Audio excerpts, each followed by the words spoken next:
Inspired legacy channel में आप सभी का स्वागत है। जैसा कि मैंने आप सभी लोगों को पिछले वीडियो में बताया था कि दृष्टि आईएएस के द्वारा जो 11 सितंबर से टेस्ट सीरीज़ का कार्यक्रम चालू हो रहा है, उस पर जितने भी टेस्ट, टोटल 30 टेस्ट हैं, उन सारे टेस्ट के एनालिसिस जो है मैं अपने चैनल पर ले आऊँगा और सारे आप सभी लोग जो है इस टेस्ट के माध्यम से अपने जो है आपकी तैयारी चल रही है उसको आप एक बार बढ़िया से असेस कर सकते हैं कि आपकी तैयारी अभी कितना हो रखी है और कितना अभी और बेहतर बनाए जाने की गुंजाइश है।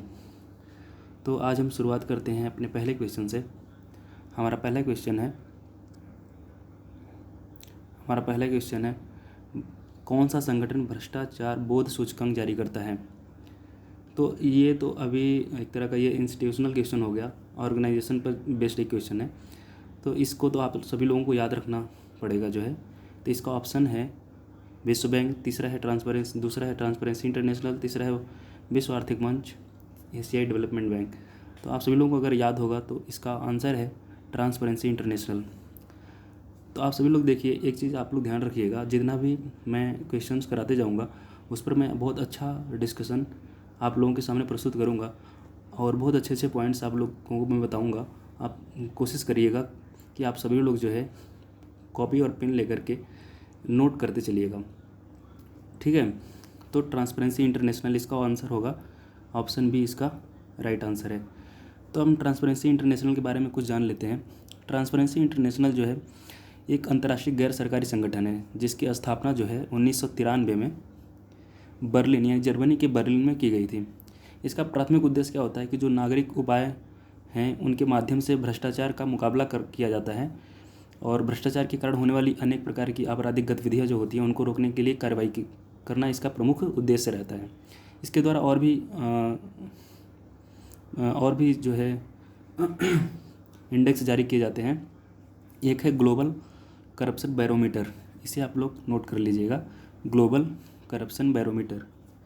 और एक दूसरा है, आप लोगों को पता ही है, दूसरा ये मैंने बता ही दिया है कि भ्रष्टाचार बोध सूचकांक, जिसको करप्शन परसेप्शन इंडेक्स के नाम से भी जाना जाता है, ठीक है।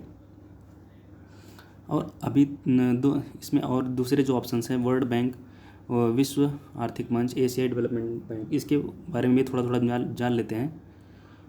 तो विश्व बैंक जो है आप सभी लोगों को पता है कि ये अमेरिका के वाशिंगटन में स्थित एक अंतर्राष्ट्रीय डेवलपमेंट ऑर्गेनाइजेशन है।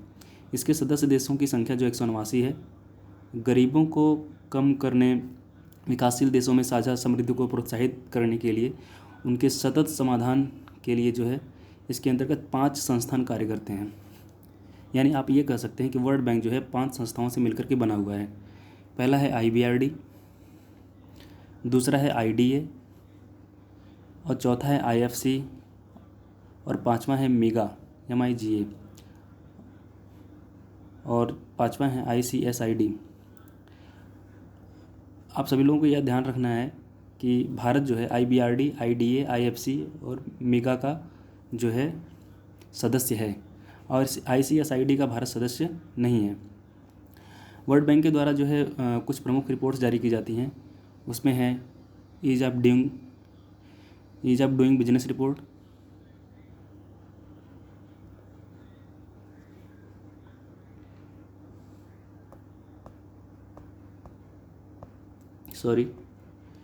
और है वर्ल्ड डेवलपमेंट रिपोर्ट, आप लोग नोट करते चलिएगा, global economic prospects report, remittance report, ease of living index, India development update, universal health coverage index, सेवा व्यापार प्रतिबंध सूचकांक, यानी वर्ल्ड ट्रेड से संबंधित जो सूचकांक जारी किया जाता है वह है सेवा व्यापार प्रतिबंध सूचकांक, ठीक है। और एक तीसरा ऑप्शन में है विश्व आर्थिक मंच, जिसके बारे में थोड़ा बहुत जानकारी हम लोग रख लेते हैं, आप लोग नोट करते चलिएगा। विश्व आर्थिक मंच जो है सार्वजनिक निजी सहयोग के लिए अंतर्राष्ट्रीय संगठन है। 1971 में इसे NGO के रूप में तैयार किया गया था। इसका मुख्यालय जो है, इसका हेडक्वार्टर जो है जिनेवा के स्विट्जरलैंड में है। इसके द्वारा भी बहुत प्रमुख रिपोर्ट्स जारी की जाती हैं। पहला है वैश्विक प्रतिस्पर्धात्मकता रिपोर्ट, पहला हो गया। दूसरा हो गया वैश्विक पर्यावरण निष्पादन सूचकांक।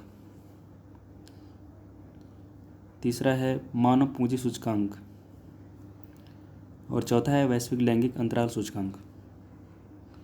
ठीक है। अब अगला ऑप्शन है इसमें एशियाई डेवलपमेंट बैंक। इसके बारे में थोड़ा बहुत ओवरव्यू ले लेते हैं।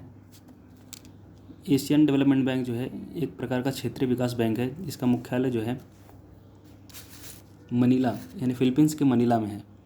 इसका मिशन जो है एशिया पैसिफिक क्षेत्र में जो आर्थिक सहयोग बढ़ाए जा सकते हैं और जो उसमें आर्थिक पैसिफिक क्षेत्र में जो शामिल देश हैं उनमें सहायता प्रदान करना इनका प्रमुख उद्देश्य रहा है। इसके द्वारा भी एक रिपोर्ट जारी की जाती है। इसे बस एक बार ऐसे देख लीजिएगा, नोट कर लीजिएगा। एशियाई development outlook Asian development bank के द्वारा जारी किया जाता है। ठीक है, तो चलते हैं अब हम अगले क्वेश्चन की तरफ। दूसरा क्वेश्चन हमारा है, निम्नलिखित कथनों पर विचार कीजिए। पहला है संयुक्त राष्ट्र वर्ष 1950 में स्थापित एक अंतर्राष्ट्रीय संगठन है। और दूसरा है संयुक्त राष्ट्र अंतर्राष्ट्रीय कानून, सुरक्षा, आर्थिक विकास और सामाजिक समानता के क्षेत्र में समन्वय हेतु एक वैश्विक संघ है।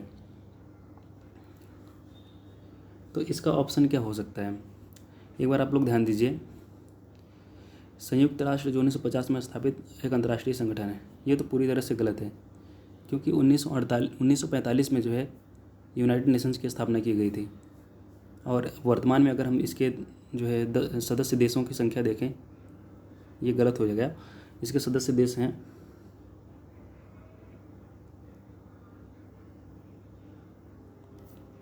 193। ठीक है। और दूसरा हमारा जो ऑप्शन दिया हुआ है ये पूरी तरह से सही ऑप्शन है। संयुक्त राष्ट्र अंतर्राष्ट्रीय कानून, सुरक्षा, आर्थिक विकास और सामाजिक समानता के क्षेत्र में समन्वय हेतु एक वैश्विक संघ है। तो हमारा जो है ये ऑप्शन गलत हो गया, ये गलत हो गया, ये ऑप्शन सही हो जाएगा। ठीक है, चलिए आगे बढ़ते हैं। हमारा तीसरा क्वेश्चन है कि भारतीय संविधान में मौलिक अधिकारों के संदर्भ में निम्नलिखित कथनों पर विचार कीजिए। पहला कथन है कानून के समक्ष समानता केवल भारतीय नागरिकों के लिए उपलब्ध है। दूसरा कथन है 44वें संविधान संशोधन अधिनियम 1975 द्वारा संपत्ति के अधिकार को मौलिक अधिकारों की सूची से हटा दिया गया है। तीसरा है अनुच्छेद 20 और 21 द्वारा गंडीकृत अधिकारों को छोड़कर राष्ट्रीय आपातकाल के समय मौलिक अधिकारों को निलंबित किया जा सकता है। अब इसमें हमें बताना है कि इसमें कौन सा सही नहीं है। इस पर आप लोग विशेष रूप से ध्यान दीजिएगा, इसमें कौन सा सही नहीं है ये हमें बताना है। ठीक है, तो पहला जो हमारा ऑप्शन है इसमें लिखा गया है कि कानून के समक्ष समानता के केवल भारतीय नागरिकों के लिए उपलब्ध है। ये तो पूरी तरह से सही बात है। ठीक है, ये तो सही है। और दूसरा लिखा गया है कि 44वें संविधान संशोधन 1975 द्वारा संपत्ति के अधिकार को मौलिक सॉरी ये गलत है, क्योंकि कानून के समक्ष समानता के अनुसार भारत के क्षेत्र में किसी भी व्यक्ति को कानून के समक्ष समानता या कानून के समक्ष संरक्षण सम्मानित नहीं किया जाएगा। यह अधिकार सभी व्यक्तियों को दिया जाता है, चाहे वे नागरिक हों या विदेशी हों, वैधानिक निगम हों या कंपनियां हों, पंजीकृत संस्थाएं हों या किसी अन्य प्रकार के कानूनी व्यक्ति। यह जो है यह गलत हो जाएगा। ठीक है। और दूसरा ऑप्शन है 44वें संविधान संशोधन अधिनियम 1975 द्वारा संपत्ति के अधिकार को मौलिक अधिकारों की सूची से हटा दिया गया है। ये 1975 ना होकर के 1978 होगा, तो यानी ये भी गलत हो गया। तो हमें गलत बताना है, तो हमारा ऑप्शन दूसरा सही हो जाएगा। ठीक है।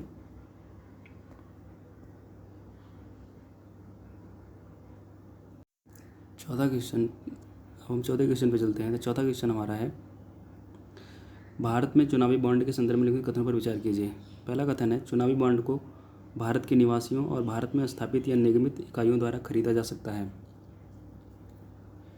और दूसरा है कोई भी राजनीतिक दल जिसने पिछले राज्यसभा चुनाव में पड़े कुछ कुल मतों में से कम 1% मत हासिल किया हो, वह चुनावी बॉन्ड के माध्यम से धन प्राप्त करने के लिए पात्र है।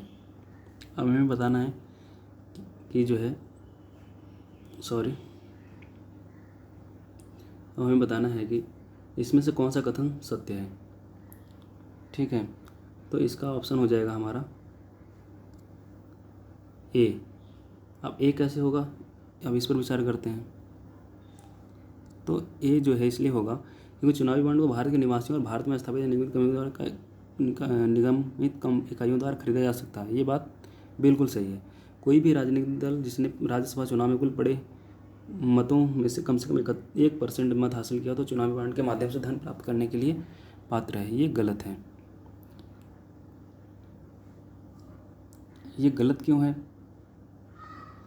अब इसके गलत होने का रीज़न ये है, कोई भी पंजीकृत राजनीतिक जिसने पिछले लोकसभा और विधानसभा चुनाव में पड़े कुल मतों में से कम 1% मत हासिल किया हो वह चुनावी बॉन्ड के माध्यम से धन प्राप्त करने के लिए पात्र होता है। इसलिए ये ऑप्शन हमारा गलत हो जाएगा। ठीक है, तो हमारा इसमें ऑप्शन सही हो जाएगा ए, केवल एक। अब हम पाँचवें क्वेश्चन की तरफ चलते हैं। तो पाँचवें क्वेश्चन लिखा हुआ है कि निम्नलिखित में से कौन सा राजनीतिक दल निम्नलिखित में से कौन राजनीतिक कार्यपालिका का अंग है। अब राजनीतिक कार्यपालिका का अंग है, इसका हो जाएगा, ये तो ऑब्वियस सी बात है, ये जो है गृह मंत्री ही होगा। ठीक है, जिला कलेक्टर होगा नहीं, गृह मंत्रालय सचिव भी होगा नहीं, पुलिस महानिदेशक होगा नहीं, तो ये हो जाएगा हमारा सी होगा। ठीक है, अब अगले क्वेश्चन पे चलते हैं। छठा क्वेश्चन है राष्ट्रीय मानवाधिकार आयोग NHRC के संदर्भ में निम्नलिखित कथनों पर विचार कीजिए। अध्यक्ष और सदस्यों की नियुक्ति राष्ट्रपति द्वारा 6 सदस्यीय समिति की सिफारिश पर की जाती है। दूसरा है इसके पास दीवानी न्यायालय की सभी शक्तियाँ होती हैं और इसकी कार्रवाइयों का चरित्र न्यायिक होता है। तीसरा, इसे पेरिस सिद्धांतों के अनुरूप स्थापित किया गया था। हमें बताना है कि इसमें कौन सा सही है। अध्यक्ष और सदस्यों की नियुक्ति राष्ट्रपति द्वारा 6 सदस्यीय समिति की सिफारिश पर किया जाता है, ये बात बिल्कुल सही है। दूसरा है इसके पास दीवानी न्यायालय की सभी शक्तियाँ होती हैं और ये इसका जो कार्रवाइयों का चरित्र होता है वो न्यायिक होता है, ये भी बिल्कुल बात सही है। इसे पेरिस के सिद्धांतों के अनुरूप स्थापित किया गया है, ये भी बिल्कुल बात सही है। यानी हमारे ऑप्शन सही हो जाएंगे डी। ठीक है, अब अगले क्वेश्चन पे चलते हैं।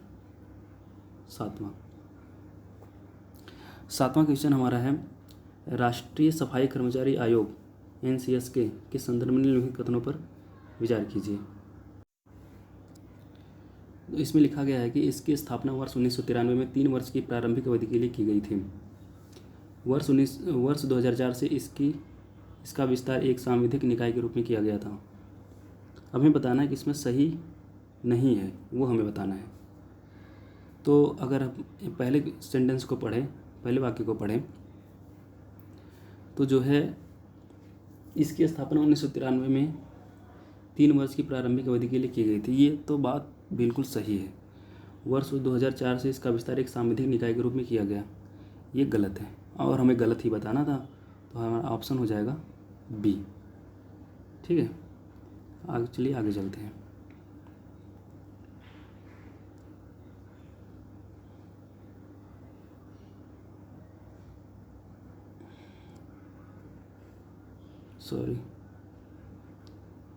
आठवां क्वेश्चन है लोकतंत्र बचाओ का नारा दिया गया था।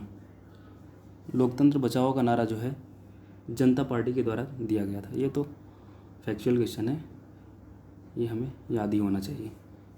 तो इसका ऑप्शन हो जाएगा डी, हमारा डी ऑप्शन सही है। और 8वें के बाद 9वें क्वेश्चन पे चलते हैं। 9वां क्वेश्चन है ये। 9वें में लिखा गया 73वें संविधान संशोधन अधिनियम के संदर्भ में निम्नलिखित कथनों पर विचार कीजिए। पहला कथन है कि ग्राम सभा की भूमिका और कार्य राज्य विधानमंडल द्वारा भी निर्धारित किए जाते हैं।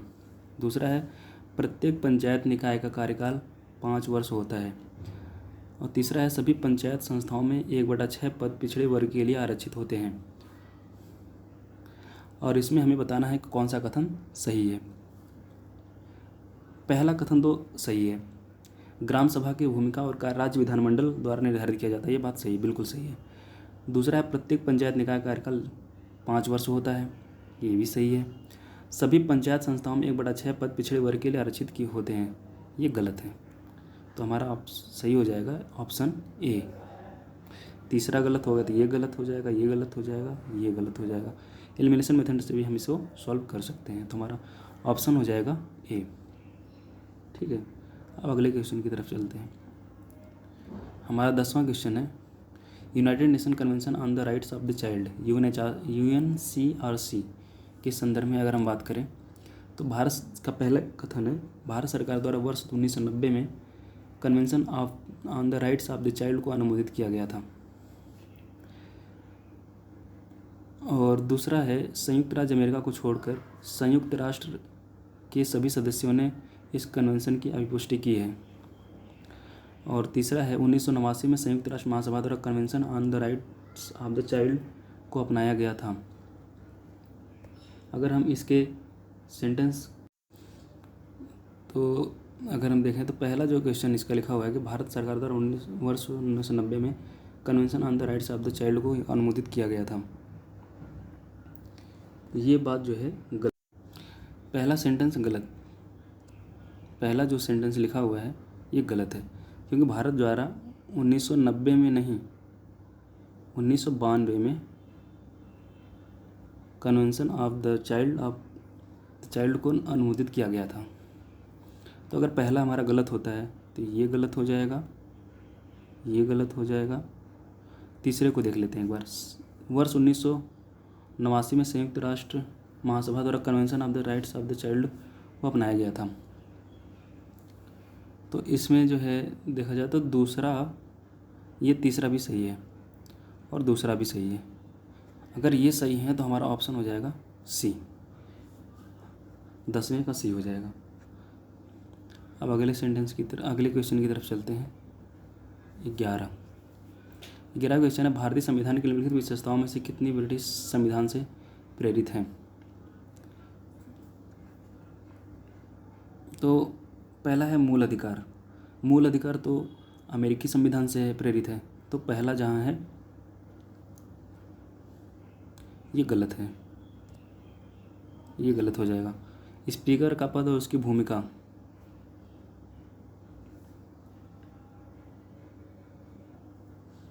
ये नहीं है। ये भी ब्रिटिश से है। अवशिष्ट शक्तियों का विस्तार, अवशिष्ट शक्तियों का विस्तार जो है ये कनाडा के संविधान से प्रेरित है, तो ये भी गलत हो जाएगा।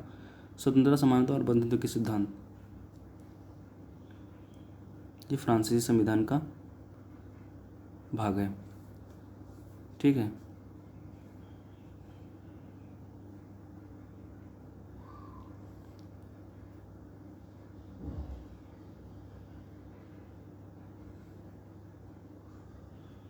हमें ब्रिटिश संविधान का ही पता करना था, तो हमारा ब्रिटिश संविधान का ये हो जाएगा।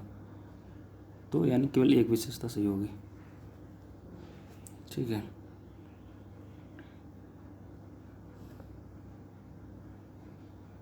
तो आगे चलते हैं। 11 हो गया, 12 पे चलते हैं।